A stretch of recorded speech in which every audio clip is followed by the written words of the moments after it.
अस्सलाम वालेकुम, welcome back again. Class 10th organic chemistry का एक और टॉपिक जिसमें हम पढ़ेंगे डाइवर्सिटी ऑफ ऑर्गेनिक कंपाउंड। ये जो टॉपिक है ये डील करेगा कि हमारे पास जो ऑर्गेनिक कंपाउंड है ये इतने ज़्यादा क्यों हैं। यानी अगर मैं यूँ कह सकूँ कि हमारे पास पीरियोडिक टेबल के अंदर टोटल 117 एलिमेंट हैं, तो उन 117 एलिमेंट्स में उन 117 एलिमेंट के कंपाउंड एक तरफ और एक कार्बन के कंपाउंड दूसरी तरफ, तो कार्बन के कंपाउंड ज्यादा है यानी ऑर्गेनिक कंपाउंड ज्यादा है। तो उसकी वजह क्या है, तो ये हम पढ़ने की कोशिश करेंगे इस टॉपिक के अंदर। डाइवर्सिटी यानी वाई ऑर्गेनिक कंपाउंड और लार्ज इन नंबर। तो इस क्वेश्चन का पहला आंसर ये है टेट्रावैलेंसी ऑफ कार्बन, यानी ऑर्गेनिक कंपाउंड इसलिए ज्यादा है क्योंकि उसका सेंट्रल एलिमेंट कौन है, कार्बन है। अब कार्बन के आउटर मोस्ट शेल में कितने इलेक्ट्रॉन है, 4 इलेक्ट्रॉन है। अब कार्बन के पास ये एबिलिटी है कि वो 4 स्टेबल बॉन्ड बना सकता है। कितने बॉन्ड बना सकता है, 4। तो tetravalency, tetra means 4, valency mean यानी बॉन्ड फॉर्मेशन। तो कार्बन जो है उसके पास ये एबिलिटी है कि वो 4 स्टेबल बॉन्ड बना सकता है। देखिए उसके आउटर मोस्ट शेल में 4 इलेक्ट्रॉन है, ग्रुप नंबर 4 से बिलोंग कर रहा है। तो ये कितने बॉन्ड बना सकता है, 4 स्टेबल बॉन्ड बना सकता है। तो इस वजह से हमारे पास ऑर्गेनिक कंपाउंड जो है वो लार्ज इन नंबर है। दूसरी जो प्रॉपर्टी है ऑर्गेनिक कंपाउंड की, क्योंकि वो लार्ज इन नंबर है, वो ये है कि कार्बन के पास एक एबिलिटी है कैटेनेशन की। कैटेनेशन को self linking ability of an element is called क्या, कैटेनेशन। यानी अगर कोई एलिमेंट किसी दूसरे एक नाइबर एलिमेंट के साथ सेल्फ लिंकेज कर सकता हो, तो यानी एक एलिमेंट के अंदर जो एटम्स हैं वो एक दूसरे के साथ सेल्फ लिंकेज कर सकता हो, एक लॉन्ग चेन बना सकता हो, उसको हम क्या कह सकते हैं, कैटेनेशन कह सकते हैं। देखिए ये कार्बन है, तो इस कार्बन के साथ फिर इस कार्बन के साथ फिर इस कार्बन के साथ एक लंबा सा चेन बना सकता है। इस प्रॉपर्टी को क्या कहते हैं, कैटेनेशन कहते हैं। किसी भी एलिमेंट का, फिर से रिपीट कर रहा हूं, किसी भी एलिमेंट का वो प्रॉपर्टी कि वो उसके जो एटम्स हैं वो सेल्फली लिंकेज कर सकते हो through a stable bond, this is called as क्या, कैटेनेशन। समझ में आ रही है। जैसे कि फॉर एग्जांपल ऑक्सीजन जो है वो ओजोन के अंदर 3 ऑक्सीजन आपस में मिलके जो है O3 बना रहे हैं, तो कैटेनेशन हुआ कि नहीं हुआ, 3 ऑक्सीजन, इससे आगे नहीं हो सकता। O4 आप लोगों ने कभी नहीं देखा होगा क्योंकि वो मेंटेन नहीं कर सकता ड्यू टू रिपल्जन। तो कैटेनेशन जो है वो किसी भी एलिमेंट के एटम्स का वो एबिलिटी जो कि वो आपस में क्या हो जाए, सेल्फ लिंकेज हो जाए, सेल्फ लिंक हो जाए। ये बहुत इंपॉर्टेंट प्रॉपर्टी है ऑर्गेनिक कंपाउंड का, जिसको हम क्या बोलते हैं, आइसोमेरिज्म बोलते हैं। ये देखिए आइसोमेरिज्म का मेजर कंसेप्ट ये है कि मॉलिक्यूलर फार्मूला एक होगा और कंपाउंड 10 होंगे, 12 होंगे, 50 होंगे, 60 होंगे, 200 होंगे। यानी एक फॉर एग्जांपल अगर मैं ये कह दूं कि हमारे पास फॉर एग्जांपल H2O जो है इस पे कितने कंपाउंड मौजूद है, आप लोगों के सर एक ही कंपाउंड है, वाटर है। तो आइसोमेरिज्म जो है वो असल में the compound which have same molecular formula, the compound which have same molecular formula but different structure and different properties also, this is called as isomerism. Iso means same और mer mean आप लोग कह सकते हैं structure. तो इस पूरी property, ये पूरी जो कहानी है इसको यहां से समझने की कोशिश करते हैं। असल में आइसोमेरिज्म जो है, देखिए फॉर एग्जांपल हमारे पास एक मॉलिक्यूलर फार्मूला है C2H6O, जहां पर 2 कार्बन, 6 हाइड्रोजन और 1 ऑक्सीजन, ये एक मॉलिक्यूलर फार्मूला है। इस पे आप लोगों के पास 2 कंपाउंड्स एग्जिस्ट कर रहे हैं। अब देखिए मॉलिक्यूलर फार्मूला एक है लेकिन कंपाउंड इसके ऊपर कितने एग्जिस्ट कर रहे हैं, 2। अब इसके ऊपर कौन कौन एग्जिस्ट कर रहा है, एक तो CH3OCH3 जिसको हम क्या बोलते हैं, डाइमिथाइल ईथर, और एक एग्जिस्ट कर रहा है CH3CH2OH जिसको हम इथेनॉल यानी अल्कोहल से बिलोंग कर रहे हैं, इसको हम अल्कोहल कहते हैं। मॉलिक्यूलर फार्मूला एक कंपाउंड कितने हैं, 2 हैं। अब ये कंपाउंड एक दूसरे से भी डिफरेंट है, ऐसे भी नहीं कि ये कंपाउंड इसके साथ बिल्कुल प्रॉपर्टी में जो है वो सेम है, ये पैराडॉक्स है, एक दूसरे के डिफरेंट है।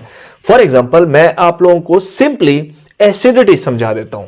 देखिए एसिड हमारे पास क्या था जो कि H+ डोनेट कर सकता हो, यहां पर क्या H+ डोनेट कर सकता है, नहीं कर सकता। इतर H+ डोनेट नहीं कर सकता। रीजन ये है कि यहां पर जो हाइड्रोजन है वो किसके साथ डायरेक्टली अटैच है, कार्बन के साथ डायरेक्टली अटैच है। और कार्बन के साथ हाइड्रोजन का अटैच होना, इसका मकसद यह है कि ये हाइड्रोजन नॉन पोलर है, तो अगर नॉन पोलर है तो H प्लस के निकलने के चांसेस ही नहीं है। नॉन पोलर किस लिए, कोई कार्बन और हाइड्रोजन की जब आप इलेक्ट्रोनेगेटिविटी निकालेंगे, कार्बन की इलेक्ट्रोनेगेटिविटी 2.5 माइनस 2.1 हाइड्रोजन की, तो इससे आप लोगों के पास इलेक्ट्रोनेगेटिविटी 0.4 आता है। जिसकी इलेक्ट्रोनेगेटिविटी 0.5 से कम हो वो नॉन पोलर बॉन्ड है। तो कार्बन और हाइड्रोजन की जो इलेक्ट्रोनेगेटिविटी डिफरेंस है वो 0.4 आ रही है। इसका मकसद यह है कि हमारे पास ये जो कंपाउंड है ये बिल्कुल ही H प्लस डोनेट ही नहीं कर सकता, क्योंकि उसके पास पार्शियल पॉजिटिव हाइड्रोजन कहां है, यहां पर CH3 है, यहां पर CH3 है, दरमियान में जिसने H प्लस हाइड्रोजन पे पार्शियल पॉजिटिव क्रिएट करना था वो तो कार्बन के साथ अटैच है। इसका मकसद है कि H प्लस डोनेट नहीं कर सकता। यहां पर अगर आप लोग देखें तो हमारे पास ऑक्सीजन डायरेक्टली हाइड्रोजन से अटैच है, तो ये इन हाइड्रोजन का निकलना तो मुश्किल है। अभी बता दिया मैंने कि ये नॉन पोलर हाइड्रोजन है। इस हाइड्रोजन के ऊपर कौन सा चार्ज आएगा, पार्शियल पॉजिटिव चार्ज, तो इसके डिसोसिएट होने के चांसेस हैं कि वो हमारे पास H प्लस जो है वो दे दें। तो ये एसिडिक हुआ ना, H plus don't is called acid, तो ये ज्यादा एसिडिक है और ये क्या है, ये एसिडिक नहीं है, बहुत लेस एसिडिक है, बिल्कुल है भी नहीं, आप लोग ये कह सकते हैं। ये लेस पोलर है। देखिए यहां पर ऑक्सीजन का लिंकेज किसके साथ है, कार्बन के साथ। यहां पर ऑक्सीजन का कार्बन के साथ भी लिंकेज है और उधर हाइड्रोजन के पास भी लिंकेज है, के साथ भी लिंक है। तो पार्शियल पॉजिटिव और पार्शियल नेगेटिव चार्जेस जो है इसके ऊपर ज्यादा है, तो ये ज्यादा पोलर है और ये कम पोलर है। तो ये दोनों कंपाउंड अल्कोहल और ईथर जो है ये आपस में क्या है, डिफरेंट है, लेकिन इसका मॉलिक्यूलर फार्मूला सेम है। तो ये आइसोमेरिज्म का मेन कंसेप्ट है कि मॉलिक्यूलर फार्मूला सेम होगा और कंपाउंड उसके ऊपर डिफरेंट होंगे।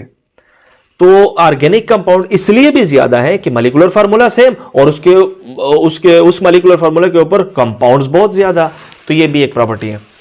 अब ये इसको देखें, यहां पर मैंने फार्मूला लिखा C4H10।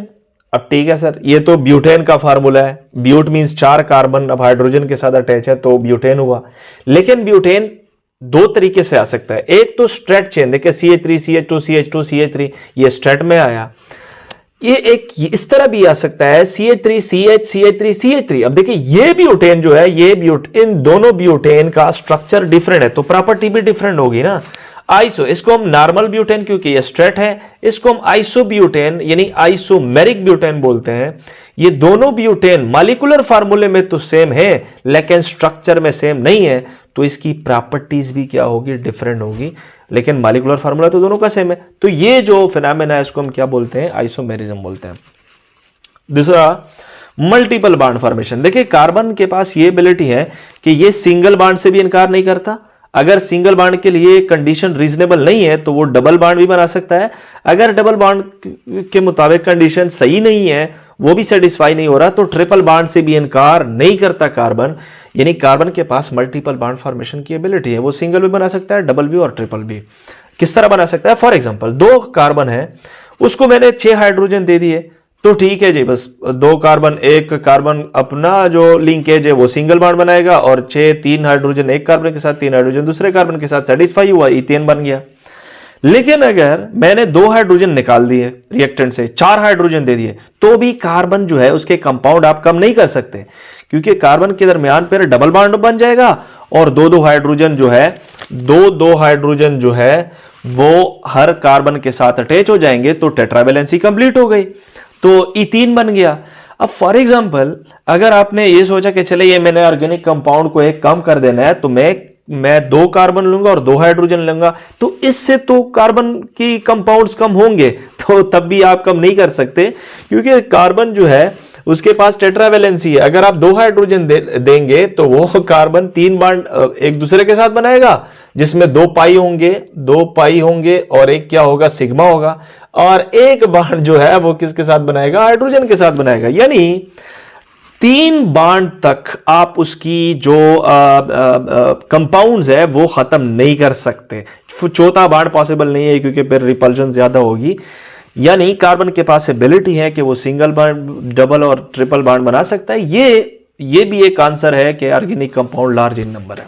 अब कुछ रिप्रेजेंटेशन पे आते हैं कि ऑर्गेनिक कंपाउंडों को हम कैसे रिप्रेजेंट करेंगे। तो उसके लिए पहला जो है वो मॉलिक्यूलर फार्मूला है। अब मॉलिक्यूलर फार्मूला आप लोगों ने 9th में पढ़ा था, ऐसा फार्मूला जो कि किसी भी कंपाउंड के अंदर एग्जैक्ट नंबर ऑफ एटम को बयान करे, शो करे, इसको हम मॉलिक्यूलर फार्मूला बोलेंगे।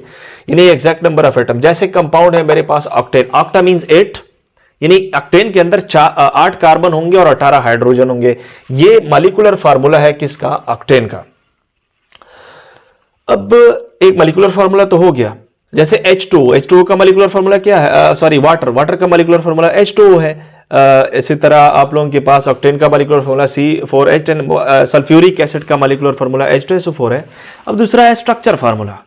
स्ट्रक्चर फार्मूला जो है वो किसी भी कंपाउंड, ऑर्गेनिक कंपाउंड का स्केलेटन बताएगा। देखें, 8 कार्बन और 18 हाइड्रोजन ऑक्टेन के पास मौजूद है, ये उसका मॉलिक्यूलर फार्मूला है। लेकिन ये अटैच किस तरह है, किस तरह उन्होंने कोवेलेंट बॉन्ड बनाया हुआ है, तो ये स्केलेटन को शो करने वाला कौन सा फार्मूला होता है हमारे पास? Structure formula. देखिए आप लोग के पास, देखें ये 18 हाइड्रोजन और 8 कार्बन जो है वो आप लोग देख सकते हैं।